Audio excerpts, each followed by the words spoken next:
결국에 오늘 논의하는 과제가 고등학교 학생 평가가 문제가 되는 이유는 결국엔 교육적 기능과 선발적 기능의 불균형 사이에서 오는 딜레마 문제라고 생각을 합니다. 그리고 오늘 앞에서 본부장님께서 말씀을 해주셨듯이 저희의 2015 개정 교육과정을 찬찬히 들여다보고 교육과정 모델력을 갖고 들여다보면 교육과정이 추구하는 인간상과 그 인간상을 기르기 위한 6가지 핵심 역량이 매우 훌륭하게 짜여져 있다는 사실을 새롭게 발견하고 있습니다. 그럼에도 불구하고 그게 제대로 이루어지지 않는 부분이 무엇인가에 대한 얘기를 하는 역할이 오늘 저의 역할이라고 생각을 하고요.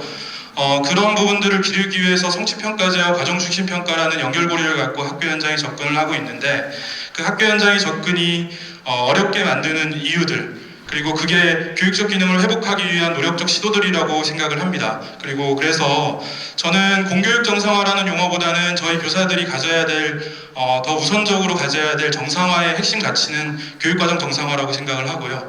그 교육과정 정상화의 결국의 핵심은 이 교육적 기능의 회복이라고 생각을 합니다.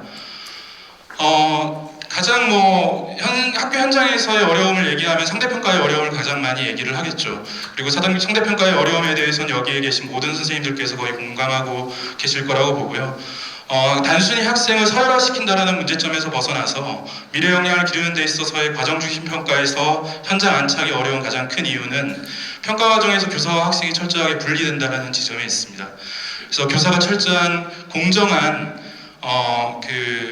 교사의 역할이라는 게 결국엔 철저한 감독자로서의 역할밖에 할 수 없고요. 그래서 이런 부분들에서 이제 과정중심 평가의 어려움이 나타나는 거겠죠. 그런데 이제 절대평가로 바뀌었을 때 과연 이런 부분들이 해결이 될 것인가라는 부분에 문제점이 있습니다.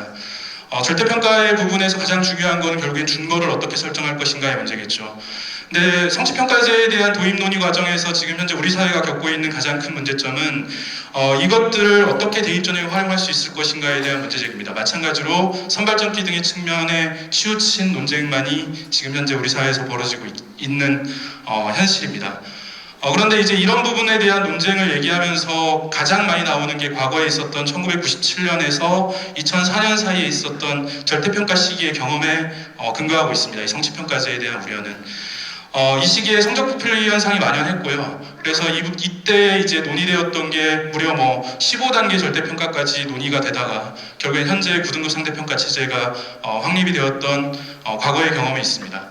근데 지금 현재 성취평가제를 얘기를 할 때 이게 과연 과거의 절대평가와 동일한 것인가 라고 할 때는 이제는 새롭게 봐야 될 부분이 아닌가라는 생각을 하고요.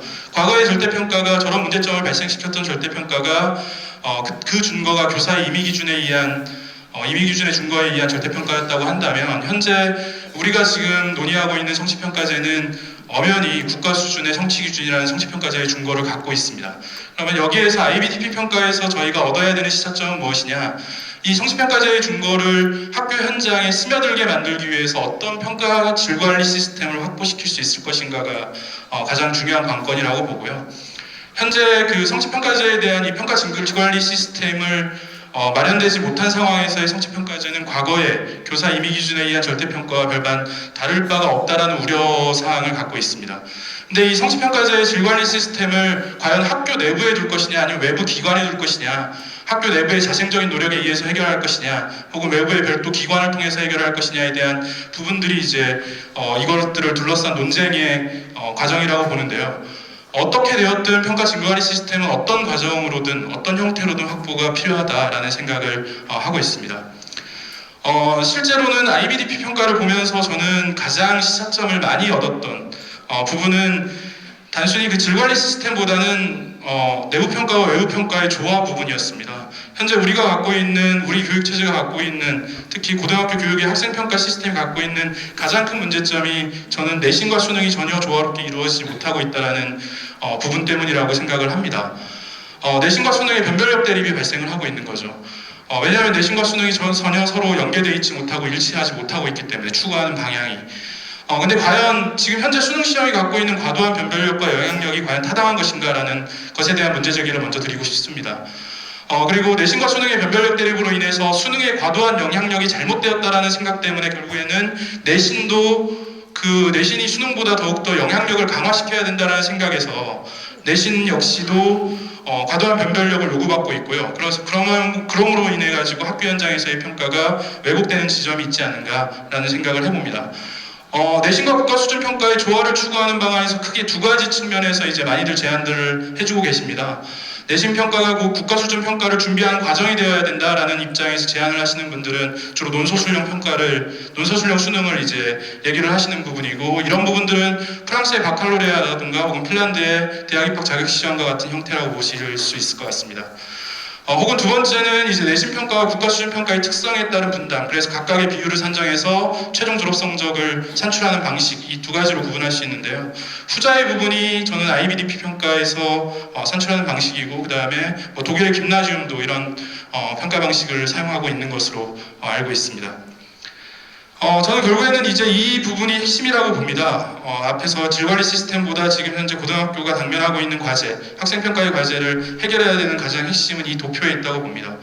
현재 수능은 과연 우리의 6가지 핵심 역량 중에서 무엇을 측정할 수 있는가? 6가지 핵심 역량 중에서 저는 지식정보 처리 역량의 전부도 측정할 수 없는 시험이라고 봐요, 현재 수능은. 여기에서 학교 학생들의 수능을 다 지도해 보셨기 때문에 이 수능 지도, 아이들이 수능을 공부하는 게 이 지식정보 처리 역량의 전부를 다 측정할 수 있는가라는 부분에서 회의적이라고 생각을 하시는 분들이 많으실 거라고 생각을 합니다, 당연히. 근데 지식정보 처리 역량의 극히 일부분만을 평가할 수밖에 없는 이 수능이 갖고 있는 과도한 영향력과 변별력, 이 문제들을 어떻게 우리 사회가 해결해 나갈 것인가가 저는 핵심이라고 보고요. 6가지 핵심 역량 중에서 IBDP 평가에서 얻을 수 있는 시차점은 외부 평가로 평가할 수 없는 그 가치와 역량이 존재하고 있음에 대해서 분명히 하고 있는 부분을 발견을 하고 있습니다. 그래서 그런 부분들은 학교 평가를 통해서, 내부 평가를 통해서 해결할 수밖에 없고요. 우리의 6가지 핵심 역량이 비추어 본다면 자기관리 역량이나 공동체 역량이나 의사소통 역량, 이러한 역량들은 절대로 외부의 지필평가를 통해서 확보할 수가 없는 겁니다. 근데 이 내신평가가 6가지 부분을 다 확보를 할 수 있지만, 근데 어떻게 학교 현장에서 6가지 역량을 다 평가할 수 있냐, 그건 현실적으로 불가능하다고 보고요. 그러면 국가 수준의 시험이 이 6가지 핵심 역량에서 무엇을 담당해야 할 것인가, 무엇을 담당하게 할 것인가에 대한 논의들이 시작이 되어야 된다고 봅니다.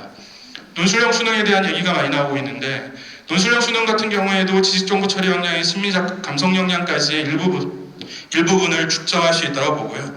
그래서 외부 시험을 통해 가지고 평가할 수 있는 역량은 외부 시험에 맡겨놓고, 학교는 외부 시험에서 측정할 수 없는 국가 수준의 시험에서 지필평가로 측정할 수 없는 역량에 집중하는 것이 우리의 학교의 고등학교 내신 학생평가를 개선하는 가장 큰 중요한 지점이라고 저는 생각을 합니다. 마지막으로요, 학교생활기록부 논의에 대한 부분에 대한 아쉬움을 조금 말씀을 드리고 싶습니다. 학교생활기록부 현재 많이 얘기가 나오는 게 교사관 기재격차라던가 학생부 기재 내용의 신뢰도, 학생의 외부 활동의 제한, 셀프 생기부, 아까는 이제 학생의 사실 학생의 기록에 대해서 선생님들이 인정하고 있지만 학생의 기록을 그대로 적어주는 거는 지금 금지가 되고 있는 부분이죠, 현재 우리나라에서는. 근데 이런 것들이 결국에는 과도한 선발적 기능에 따른 문제들 때문에 학교생활기록부에 이런 논쟁들이 발생을 하고 있는데, 결국엔 이거에 대한 해법을 찾아가는 과정도 저는 선발적 기능에서 벗어나고 있지 못하다고 생각을 합니다.